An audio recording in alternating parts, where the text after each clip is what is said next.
Estou aqui de volta, eu, Aloysio Vilar, no blog do Léo, para mais um vídeo, mais um bate-papo com vocês. E o que eu quero bater papo com vocês hoje é até um assunto um pouco mais amplo, não é sobre uma pessoa só, apesar de começar falando de uma pessoa. Eu estou gravando esse vídeo na terça-feira, tenho a mínima ideia de quando o Léo vai colocar no ar, então eu estou falando que eu estou gravando na terça, e faz menos de uma semana, 4 dias, que saiu do ar o programa do Jô, do grande Jô Soares, depois de 28 anos no ar com um apresentador, primeiro do Jô Soares 11h30 no SBT, que ficou até 2000, depois do programa do Jô, que ficou de 2000 a 2016 na Rede Globo. Muita gente, se a gente for pensar 28 anos, acho que é muita gente mesmo, boa parte da população só conheceu o Jô Soares como apresentador. Eu que sou um pouco mais velhinho, estou com meus 40 já, cheguei a pegar uma fase dele como comediante, a fase final como comediante, no programa Viva o Gordo na Rede Globo, e depois o Vejo Gordo na SBT, que se eu não me engano durou um ano e pouco apenas, porque o grande sonho da vida dele era ser apresentador, né? O Jô, que para mim é uma referência, porque ele é um cara que não tem medo de arriscar. O Jô tinha uma carreira consagrada como humorista, como diretor, como ator, como escritor, com muito de coisa que terminava como or. E em 88 ele decidiu largar o seu lado comediante na televisão para apresentar um programa de televisão. Primeiro a Globo não quis fazer esse programa, tanto que ele, por causa disso ele saiu da Globo no final de 87 e foi para o SBT começar do zero, começar uma nova carreira do zero, e se tornou, sim, um dos maiores apresentadores da história do Brasil, e o seu talk show foi referência e é referência na história da televisão brasileira. Por que eu comecei pelo Jô Soares? Porque ele foi demitido aos 78 anos de idade, ele foi demitido da Rede Globo, acabaram com o programa dele. Uma coisa que assustou muita gente, até quem não viu o programa dele mais, né? Eu não via sempre, tinha coisas que eu não gostava com as meninas do Jô, achava um saco as meninas do Jô. Mas eu me surpreendi e lamentei, porque todos nós imaginávamos que o Jô ia morrer no ar, né? Ele ia com o programa dele na Globo até o dia que ele morresse ou não tivesse mais condições de apresentar. Nunca passou pela nossa cabeça que o Jô um dia poderia ser demitido, que ele poderia ser um dia tratado como uma pessoa descartável pela Globo.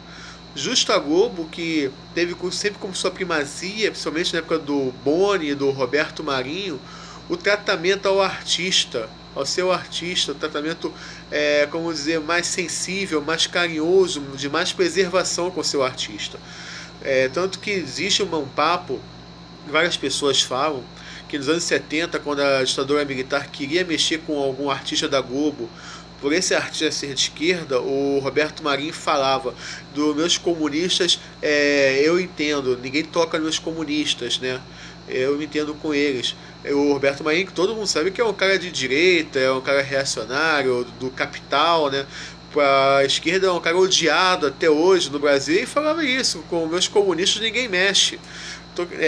Eu falei isso no Facebook, algumas pessoas se confundiram, acharam que eu estava falando que o Jô é comunista. Não, não falei que o Jô é comunista. O que eu falei é que o tratamento com as pessoas na época do Jô e na época do Roberto Marinho e na época do Boni era muito diferente de hoje. Eu duvido que o Jô Soares fosse demitido ou tirasse o programa dele do ar se o Roberto Marinho fosse vivo ainda. Tanto que, lendo o livro do Boni, tem uma parte que fala dos concertos internacionais. Toda segunda à noite tinha os concertos internacionais na grade de programação da Globo, que era um fiasco de audiência, e os diretores da Globo queriam tirar do ar, e o Roberto Marinho falava que não, que a cultura era importante, que tinha que manter a cultura na sua emissora de televisão. Infelizmente as coisas não são mais assim, demitiram o Jô. Depois que o Roberto Marinho morreu, fizeram o que fizeram com o Chico Anísio, por exemplo. Deixaram o Chico Anísio na geladeira até o momento que ele morreu de desgosto, né? O Chico Anísio morreu de desgosto, a pessoa não fala muito isso, mas é verdade. O Chico é um cara famoso não só pelo seu brilhantismo, mas também é famoso pela sua tristeza. Ele é um cara triste no seu interior, é um cara que se magoava no seu interior com as coisas, que ele morreu com essa mágoa. da Rede Globo. Era um cara que nos anos 90 era líder de audiência com a Escolinha. Antes da Escolinha tinha o Chico City, o Chico Anísio Show, um cara que revolucionou o humor na televisão e morreu encostado, veio na geladeira, sendo tratado como uma pessoa descartável. Aí quando ele morreu, a Globo começou a usar bastante a imagem dele. Está sendo assim com o Renato Aragão, por exemplo. Por mais que as pessoas tenham restrições ao Renato Aragão, a pessoa do Renato Aragão, tem como dizer que ele também é um cara revolucionário na dramaturgia, na comédia brasileira, os Trapalhões. Eu sou um cara que cresceu vendo os Trapalhões, o Quarteto Fantástico, Didi, Dené, Mussum e Zacarias. Esse era o verdadeiro Quarteto Fantástico da história. E eu vi os Trapalhões saírem do ar, mas eu vi os artistas dos Trapalhões sendo preservados. Eu vi Renato Aragão costurando com seu programa, eu vi tudo isso. O Mussum morreu no ar praticamente, né? E agora, com essa televisão de hoje em dia, do ser humano descartável, o Renato Aragão está encostado também. Aí vamos esperar o Renato morrer para prestar todas as homenagens e mostrar quanto que ele era importante. Mas isso não é uma primazia da Rede Globo, né? Porque assim como a Rede Globo fez o que fez com o Chico Anísio, encostou Renato Aragão e está encostando o Jô Soares agora, e teria outras situações acontecerem. No rádio, por exemplo, né? Chamam de passaralho quando acontece um grande número de demissões no rádio, e aconteceu várias vezes em 2016 na Tupi e na Rádio Globo, por exemplo. A Rádio Tupi chegou a uma hora que demitiu boa parte da sua equipe, entre eles o brilhante Eugênio Leal, comentarista esportivo. Desde que eu comecei a ouvir a Tupi, o Eugênio Leal era repórter, depois comentarista da Tupi, e foi mandado embora sem mais nem menos, porque não conseguiam mais pagar o Eugênio. Em vez de tentar chegar a um acordo com ele, do nada ele foi demitido. A minha amiga Paula Ranieri, que é a produtora da rádio, foi demitida também. O locutor J. Santiago, o repórter Sérgio Américo. Eu não vou conseguir lembrar o nome de todo mundo, mas muitas pessoas importantes da Rádio Tupi foram demitidas por causa da crise da rádio. Eu praticamente parei de ouvir a Rádio Tupi depois disso, até porque as pessoas que eu mais gostava saíram da emissora e a crise não foi resolvida. Tanto que a Tupi, como eu falei, estou gravando no finalzinho da terça, começo da quarta, agora que está acabando uma greve de 48 horas da Rádio Tupi. A Tupi, que teve uma greve recente de 24 horas, teve agora de 48. E vamos ser sinceros, isso não vai ser resolvido. Vão ter outras greves. Infelizmente, o caminho da Tupi é o fim. E é uma coisa inacreditável a gente imaginar que a Rádio Tupi vai acabar ou vai ser vendida para uma igreja evangélica, porque a Tupi é líder de audiência no seu segmento. Ela fatura muito, ela tem muitos comerciais, muitos anunciantes, e a gente fica pensando como é que uma emissora dessas, como a Rádio Tupi, consegue chegar a esse ponto de ter que demitir funcionários históricos da rádio, a tratar o ser humano como uma peça descartável, entrar em greve porque não paga FGTS, não paga salário, desde que 14 meses sem receber. Essa minha amiga mesmo, Paula, ela teve que entrar na justiça para pegar uma parte do dinheiro para poder pagar o aluguel atrasado. Como que a Rádio Tupi trata os seus funcionários assim, os seres humanos assim? É o caso da Rádio Globo, que vem cometendo erros atrás de erros. A Rádio Globo tinha um programa que não era uma maravilha, mas era bacana, por exemplo, que passava 1 da tarde, começava meio-dia, chamava Alegria Meio-Dia, com Maurício Menezes, Hélio Ricardo, Sérgio Ricardo, perdão, Hélio Júnior, que era até engraçadinho. Tiraram o programa do ar e botaram no lugar onde tá rolando música, que a primeira vez que eu ouvi eu sabia que não ia dar certo aquele programa, porque estão transformando a Globo numa autêntica FM mesmo, colocando músicas da moda, músicas atuais de artistas que o público da Rádio Globo mesmo não conhece direito, e isso vai afugentar a audiência. Eu pensei assim, e tá afugentando, que eu fui ver no site Rádio de Verdade, e acho que é o programa com pior audiência da Rádio Globo hoje, esse tá rolando música.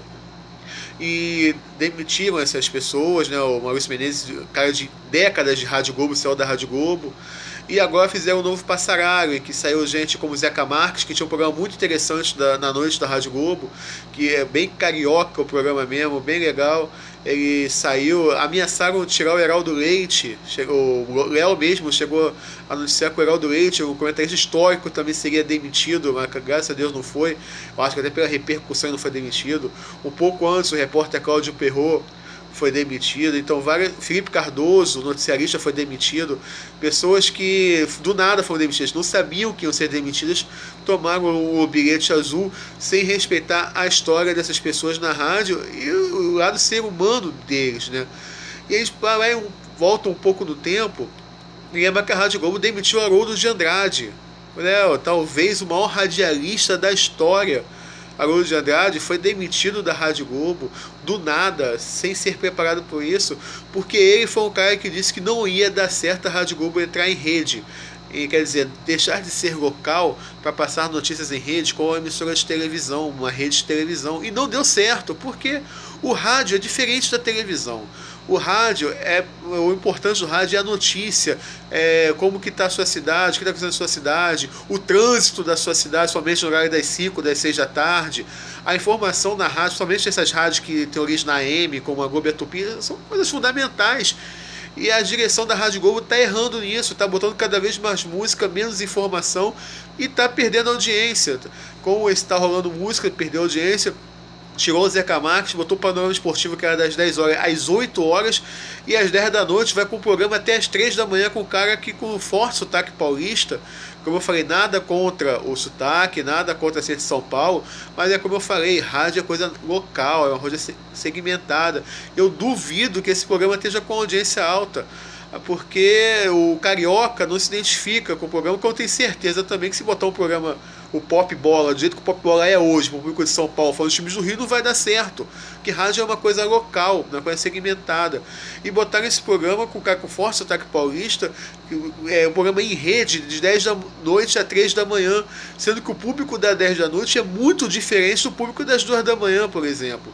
Eu sou um cara que ouço rádio há quase 30 anos, e eu sei disso, eu não preciso ser nenhum cara muito inteligente para saber disso. Né? E eu vejo as rádios Globo e Tupi hoje, eu lembro de como que elas eram, na época, por exemplo, do Bola de Fogo da Rádio Globo. O Léo era garotinho, não pegou essa época, e tinha Celso Garcia, Aura Meno, Kleber Leite, Washington Rodrigues, Afonso Soares, Gerson Canhotinha de Ouro, e provocavam grandes debates no rádio sobre esporte, sobre futebol, e você não vê mais isso hoje em dia. Você tinha Adelson Alves com seu programa, tinha Haroldo de Andrade, tinha o Antônio Carlos que está aí até hoje. Tinha o Show da Madrugada com Washington Rodrigues e Hilton Abirrão, um programa que inaugurou o striptease no rádio. Tanta coisa legal que o rádio tinha.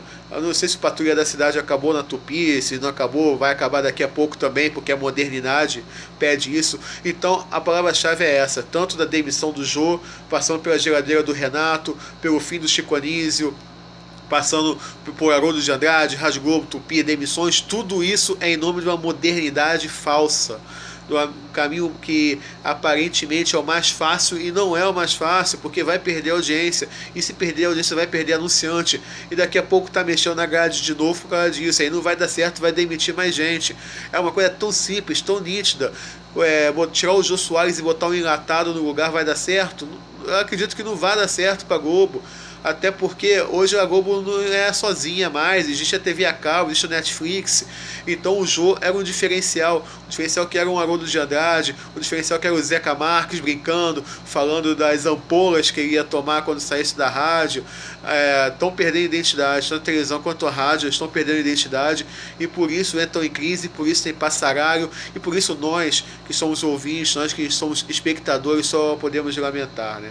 Um dos poucos que ainda respeitam, dos poucos que ainda tem carinho pelo ser humano, porque o que parece é o Silvio Santos, que todo mundo chama de maluco, de doido, mas só você ver a Praça é Nossa, por exemplo, recheada de artistas veteranos, que o Carlos Alberto de Nóbrega recebe com tanto carinho. Você vê que esses artistas veteranos não são demitidos do SBT, eles morrem praticamente no ar, como foi o caso do Ronald Golias, com tantos artistas que até o pessoal brinca de vez em quando, morreu mais um lá da Praça é Nossa, porque lá tem respeito ao ser humano, respeito à audiência, respeito ao público.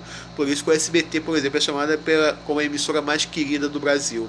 Então vamos repensar, gente. Vocês, diretores de televisão, vocês, diretores de rádio, de jornal também, como o Jornal do Brasil, que infelizmente acabou por causa de mal conduta, de má gestão. Vamos repensar as coisas, vamos tratar o ser humano com mais carinho, tratar o ser humano com mais humanidade, porque esse é o lado mais inteligente, o mais esperto para você recuperar a audiência, recuperar anunciante e não entrar em crise. Tá legal? Eu sou a Luiz Vilar, blog do Léo, do Perigoso Intendente, desejando a todos vocês um Feliz Natal, que seja um Natal recheado apesar da crise, mas que seja um Natal bacana, com o mais importante do Natal, que seja recheado de paz, de alegria, de comunhão. E semana que vem a gente volta, tá legal? Grande abraço, tchau!